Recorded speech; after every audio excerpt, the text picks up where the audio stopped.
Hi everyone, and welcome back to the second episode of the Poker Blog. In this one, we do something maniacal. We were on our own from Cambridge all the way to MGM Springfield in Springfield, Massachusetts, and stayed there for a night for a total of 2 days of poker action. Without further ado, let's jump into it. We pack our stuff and hop into an Uber, and we're on our way to a property which is said to be quite action heavy. It's a nice day outside, and the weather is hot. We get dropped off, and we attempt to find our way to the entrance of the hotel and the casino.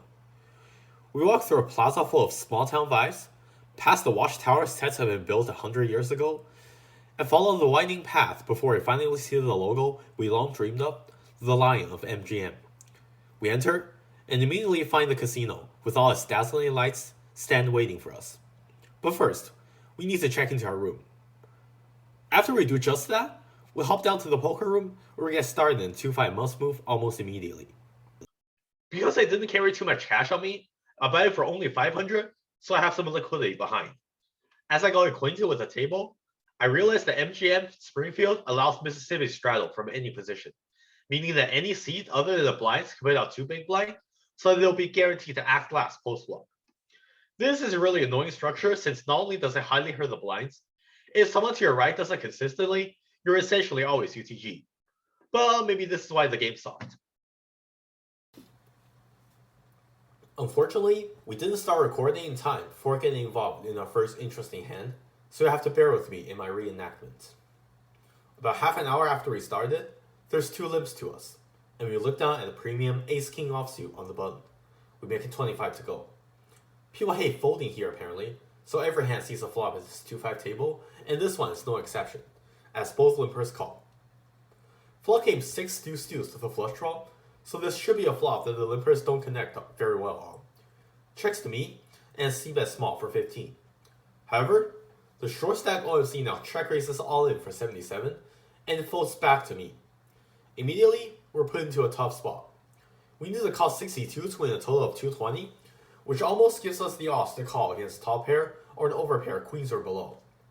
There shouldn't be many 2x in the opponent's range. Plus, if we're ever up against a spade draw, we're in great shape. I sigh and toss in a chip to call, and we're off to our first race of the day. Turn brought a 9, so no help to us, and the river was a 10, leaving us with ace high. The opponent says full house, and tables 9s he limped called with. I toss my beautiful ace king into the muck, and pays him the money he made through his OMC play. Nice hand. This continues with a streak of me paying off OMCs who have no bluffs, and who turn a set of 9s on me.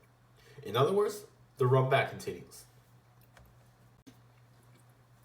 We battle back and are now around our starting stack of 500 when we get involved again. In this one, we have a limp from UTG and low jack and cutoff calls. We look down on the big blind at a pretty ace king, this time even prettier because it's suited. We squeeze to 35.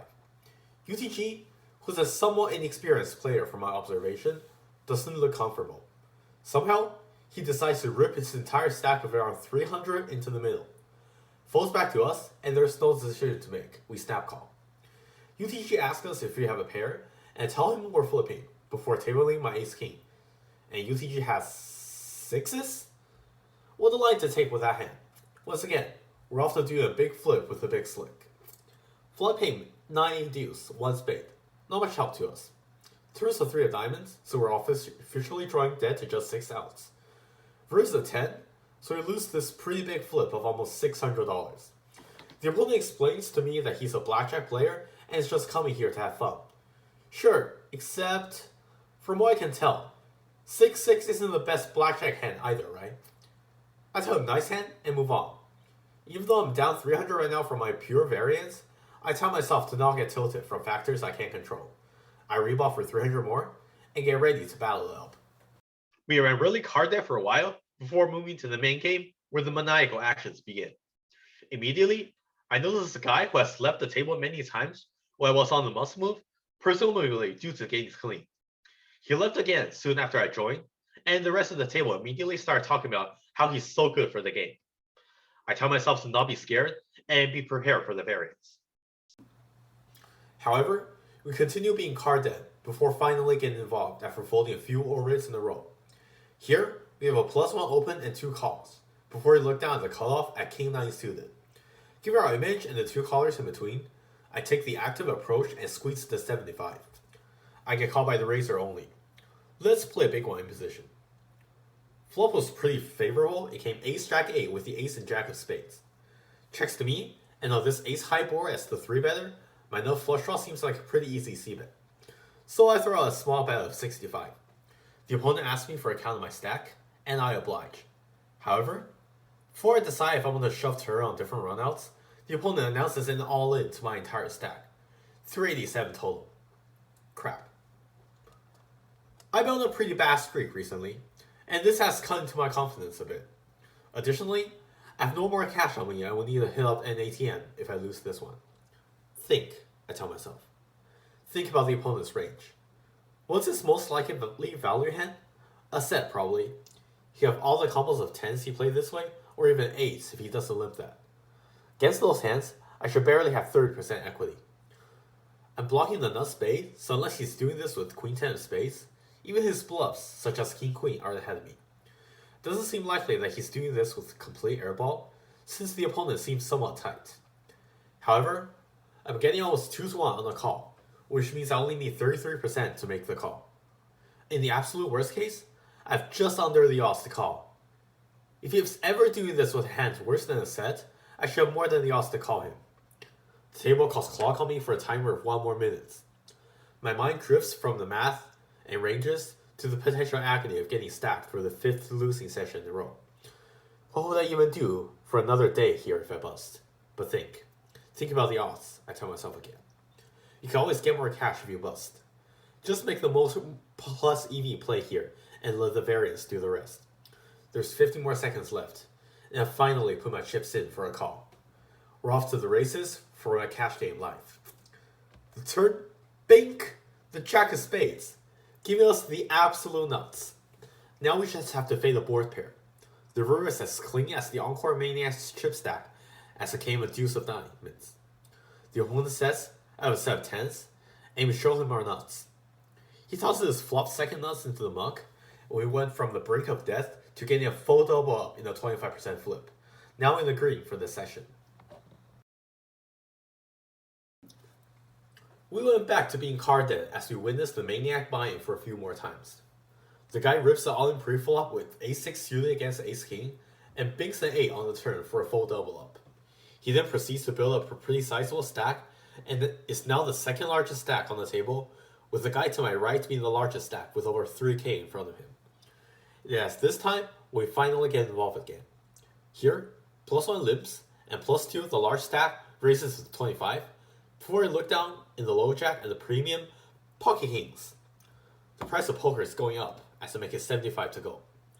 Folds around to the large stack, and it's a friendly table, so he asks. Oh, did we see the flop? You want to see the flop first? Okay. I have a balanced range. Up to you. He calls, and we see a flop, which came not so favorable for our kings. It was ace-jack for a rainbow. Checks to us, and we have a decision. We can either c-bet our range on this board, since it favors us so much, or we can check some hands, and kings will be a clear check. I decided to take the maniacal route to c-bet range for small, and bet 50. I'm hoping that if he calls, I get to see a river, even showdown for cheap. But of course that doesn't happen, for the large stack insta raises to 150. Shoot. On one hand, what hand in his range do I beat? He certainly wouldn't do this for value with anything worse, and to block the bluff king-queen. But if I'm c-betting range here, can I really let this hand go in terms of MDF? This guy seems competent if he was able to amass such a large stack before I came to the table, right? I pick up 4 green chips, and toss them in, not expecting to see them again. Turn was an offsuit 8, so we don't even pick up a gutter. I'm now officially done with the hand. Please, just bet 50, and I'll let you have the pot. Just put me out of my misery. The time that he took to consider his actions seemed like forever, and I tried my hardest to not breathe. Somehow, he finally decides to check it to me. Maybe he doesn't have much after all? Still, not daring to give away any tells, I stoically check back. Somehow, the donkey gets rewarded as the river came the miracle big king of spades. Now we improve to a very hidden set, the third nuts on the board. The opponent shouldn't really have aces. I'm not sure if he opens queen 10, calls the 3-bet, and check raises, and check turn. Essentially, we have the absolute nuts on the board. Now, the question becomes, how do we pile our money into the middle? The opponent answers our inquiry, and he bets almost pot to 400. This is such a dream spot. I have a barely min raise behind me, and there's only one move to make. I pretend to think a bit before jamming my entire stack into the middle. The opponent doesn't look very happy and doesn't snap call, so we know we have the winner. He tanks and says he's got a very good hand, and asks him if I caught 2 pair on the river. He eventually calls and show him the goods. He shows me ace-jack, which is flop top 2 before throwing them into the muck. He tells me nice hand and says he will never expect me to show up with that hand here. We push our stack into the middle so that the dealer could duplicate it and push it back to us. Suddenly, we're looking at a profit almost 1200 on the day. What an amazing run. After this, the guy who had just doubled up from started playing like a maniac. He limp jammed several hands including deuces and queen ace suited, got called by aces 3 times pre-flop, and cracked all of them. Then, he punted to the other maniac at the table of full double up, before picking up aces, open jam for 650, and got called by ace king. I just sat there, and a massive stack being pushed from one side of the table to the other, and back, while repeatedly toss hands like 9-3 suited into the muck. So high EV be on the table with maniacs, but there's nothing you can do if you don't get a hand. Come on, I need to make something happen before the maniacs get stacked. The maniac doesn't get stacked, but my full storage did, so I have to reenact the remaining hands of the day. After almost an hour and a half of watching preflop shoves, I finally pick up another hand. The maniac who rebought many times opened a 20 in UTG +1, and there's 2 callers on +2 and low jack, before he looked down on the hijack at, yet another time, ace king offsuit. What a premium, and what a tricky hand to navigate post-flop if I miss. Still, I'm no OMC as I squeeze for value to 100. Of course, the maniac calls. We bank the flop as it came king 7-4 with 2 diamonds and a heart. We're so way ahead of the maniac's range, which could possibly be any 2 cards. He checks to me.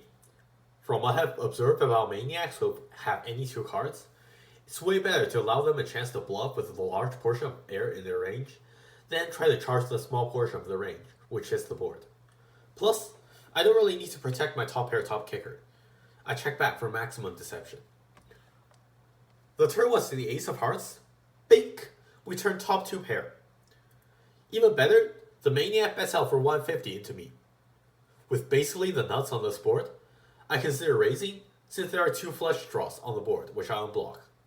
However, I've noticed that I often play too aggressively, fearing getting outdrawn, and that costs me EV in the long run. Regardless of what the river is, the maniac could bear a lot of his range into me, but he'll fold against my raise. For that reason, I just flat for even more deception. The river was an ace of hearts, so backdoor hearts and 5-6 are now complete. Still, the opponent's range contained a lot more than just backdoor hearts. This time, he bets out for 350 into me. I briefly consider raising for value, but decided that it's too thin, as I don't get much worse hands to call, and could still lose the random flushes he got here with. I tossed in a 500 chip for the call, expecting to be good for this 1k pot. The opponent flips his cards over, and both of them are red. That's not good. Upon closer inspection, I realized the opponent had 5 deuce of hearts for the river flush. We lose a massive pot against the runner-runner, and evaporated much of our profit of the session. I tell him nice hand, and watch my money gets merged in his Babel tower of chips, which got a lot taller. We had some back and forth after that, but didn't get involved in large hands. The once large stack who doubled me up now busted after stationing down the river with top pair against the set. New players have arrived at the table from the must move, including a young white kid whose face looked like a tomato. The kid now opens UTG to 20, and there's 1 caller in +1. Before we look down, once again, add the big slick on the cutoff. I swear I'm not making this up, guys. We make a standard squeeze to 80. Both barrelers call, but ask per table standard, cause why not? Let's navigate this one. Flop came Queen Jack 5 with 2 clubs, and I have the Ace of Clubs. Checks to me, and thought about this spot.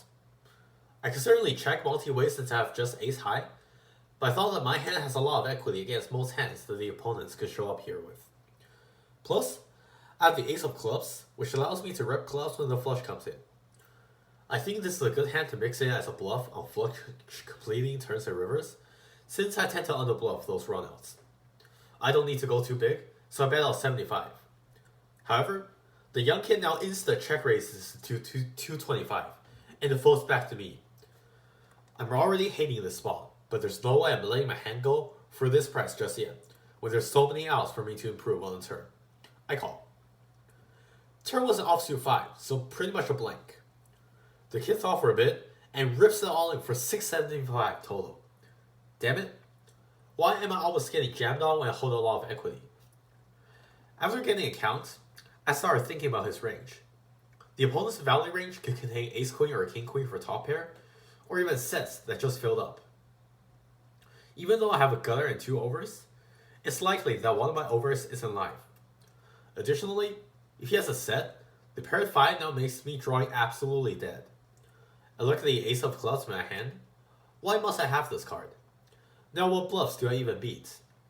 Is he ever doing this with King 10 of Clubs or King 9 of Clubs? I doubt it, as there are not even enough flush draw. I think about my MDF. I really don't need to defend it here all that much. And this Ace King might be near the bottom of my range, which gets here. Surely I have a lot of better hands to call. If I call this one, what am I even folding here? A bit upset, I let my hand go. As the puck gets pushed towards the hit, he proudly slams his card onto the table, King 9 of Clubs. Holy shit. He's drawing pretty slim against my hand. I felt the conflicting feeling of making a disciplined fold versus getting bluffed, but there's nothing I can do. As I came to learn, once you lose a pot, the money's just gone from you. You can't really try to quote-unquote make the money back. It's best to just accept where I am and play optimally from now on. It turns out that playing optimally then entails cashing out and getting some food before the food court closes at 12. I do just that, and return to my room to rest, totaling a profit of 217 on the day. Still, that was a roller coaster of a session. I woke up the next day a few minutes before my alarm sounded. I hurried to get ready and packed up my stuff and checked out of my room before heading downstairs, grabbed some lunch, and braced myself for revenge. The revenge starts right after I sat down, before I could even get my recording out. It folds me on a low jack when I look down at the marginal Queen Jack offsuit, which should mostly be a fold. But then I think about the revenge range, which says I can open this hand. I make it 20, and get a hijack, button, small blind, and big blind to call. Immediately, we play a 5-way pot with a hand we probably shouldn't have played. Whoops.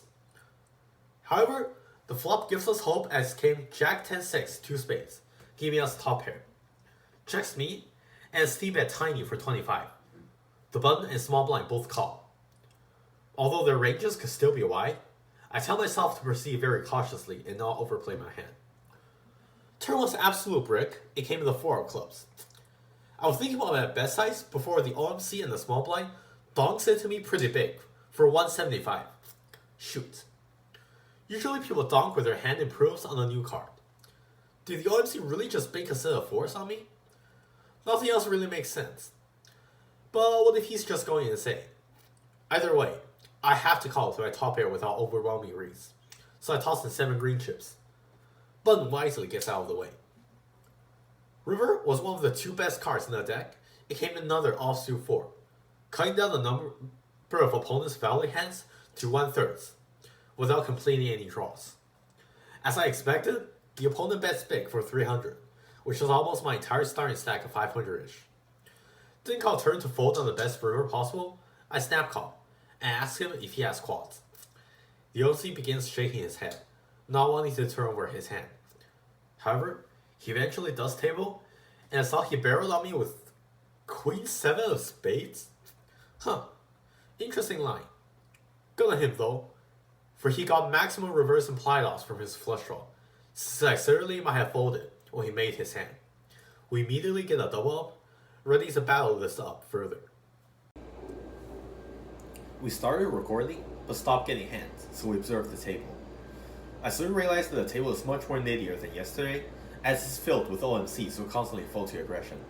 I make a mental note of this. Soon, we pick up another playable hand. +2 opens to 20, and it folds all the way around to us when we pick up jiggities. No, we do not have pocket nines. We can certainly flat here against an early position open, but I always prefer to play proactively with strong hands, so I 3-bet to 80. The opponent flats. The flop came 10-6-3 with 2 diamonds. This is a flop that doesn't really hit my 3-betting range all that often. Still, our jiggities is pretty vulnerable and we'll have to bet it. I fire out tiny for 35, and the opponent calls.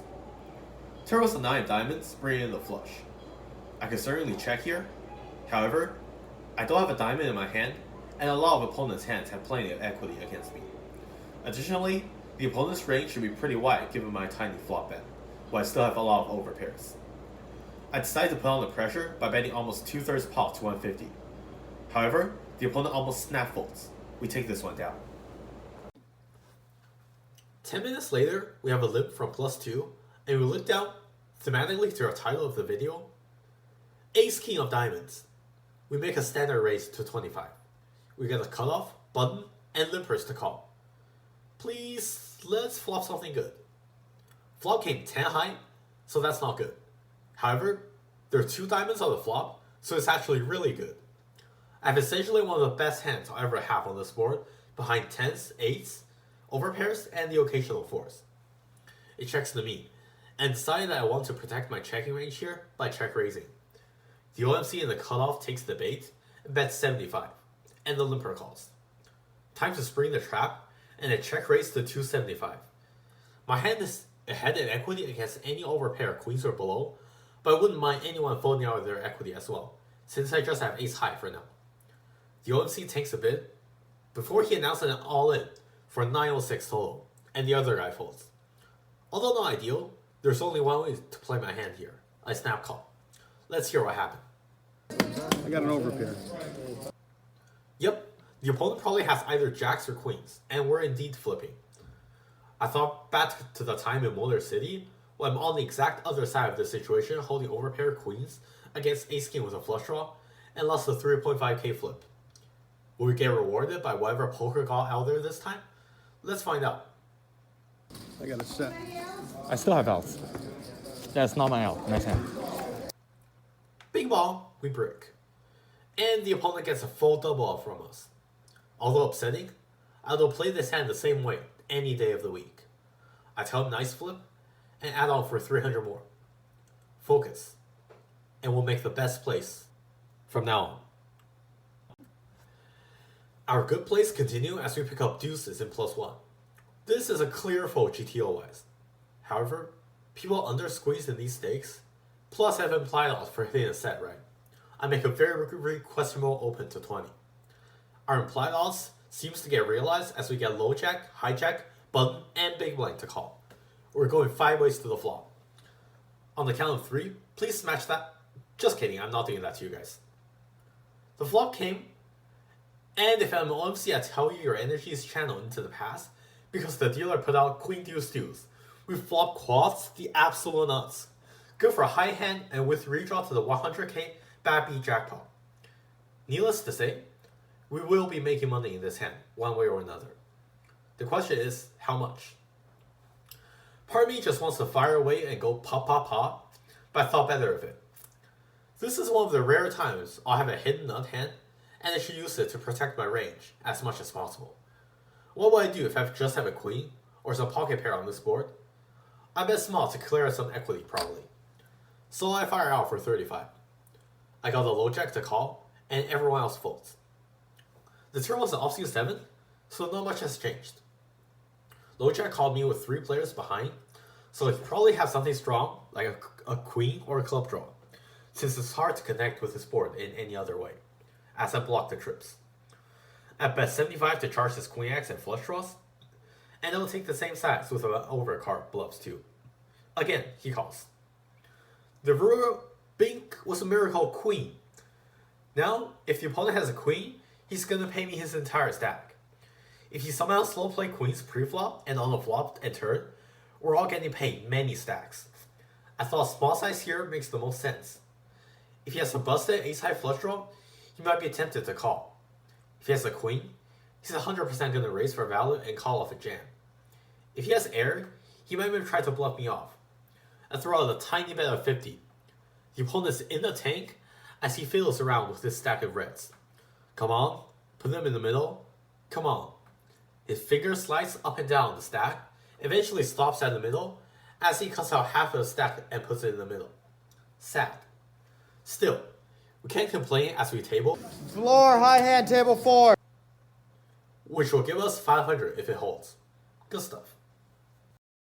A middle-aged guy who seems like he knows what he's doing a little bit now sits 2Cs to my right and begins straddling aggressively.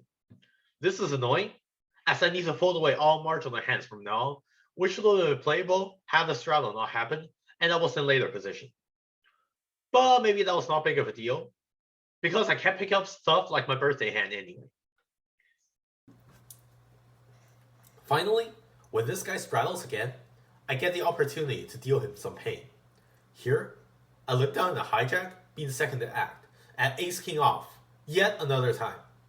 I make it 35. Both the small blind and the straddler calls.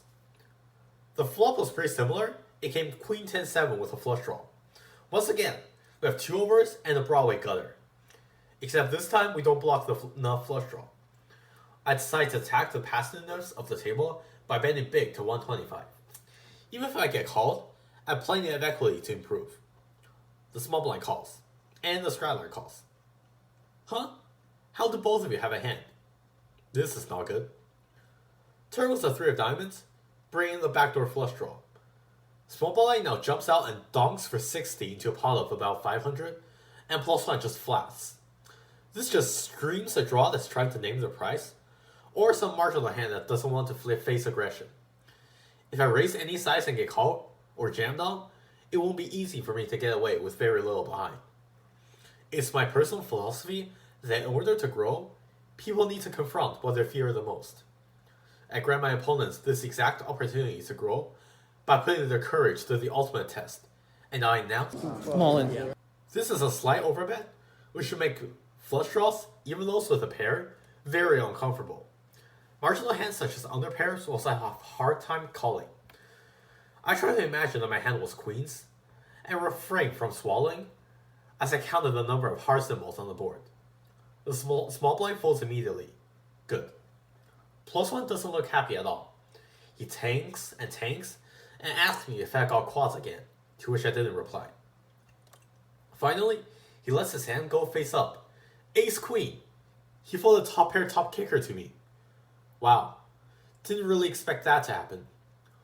We put our cash game life on the line and got a hand that has us drawing extremely slim to fold. I table my high hand for everyone to see, and I got a massive pot pushed my way. The opponent then thanked me for showing him the bluff.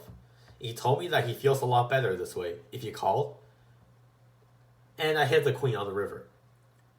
That is an interesting way to cope, but you do, sir.